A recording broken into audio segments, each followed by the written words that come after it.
याच्यामध्ये जे आम्ही मध्ये फर्ग्युसन कॉलेजला आपल्याला कल्पना असेल की तिथं AI कॅमेऱ्याचा वापर केल्यामुळे काय प्रयोग केला होता, तर तशा संदर्भातले 500 लोकेशन्स वरती आता कॅमेरा लागणार आहे. आणि भविष्यामध्ये आमची अशी इच्छा आहे की वाहतूक पोलिसांनी थांबवून गाडीची कागदपत्र बघून तो नियम तोडला हे विचारायच्या ऐवजी मशीन बेस्ड एन्फोर्समेंट हे जवळजवळ 98% कसं होईल या पद्धतीचा एक आराखडा आता शासनाकडे सादर करण्यात आलेला आहे.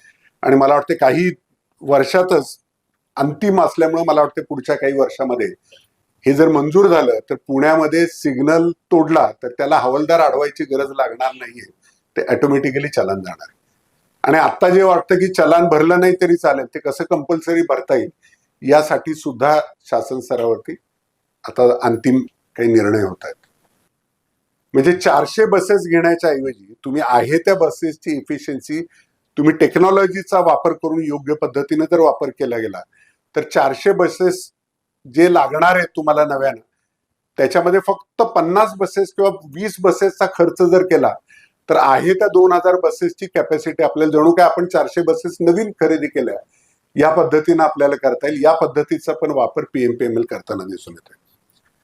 तर त्याच्यामुळे भविष्याकडे बघत असताना कशा पद्धतीनं आपण सुधारणा करायला पाहिजे याच्यासाठी एक त्रिसूत्री अवलंब प्रशासन करताना दिसून येते.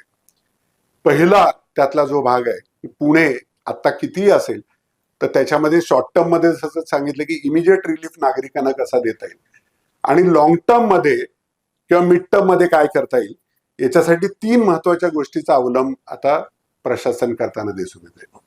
पहिला जो आहे तो आहे टेक्नॉलॉजीचा वापर, दुसरा जो आहे एक्सपर्टचा वापर आणि तिसरा जो सर्वात महत्वाचा आहे तो आहे नागरिकांच्या सहकार्याची आणि नागरिकांच्या सूचनांची नागरिकांना सहभागी करून याच्यामध्ये कसा वापर करता येईल ही त्रिसूत्री प्रशासन वापरताना दिसते.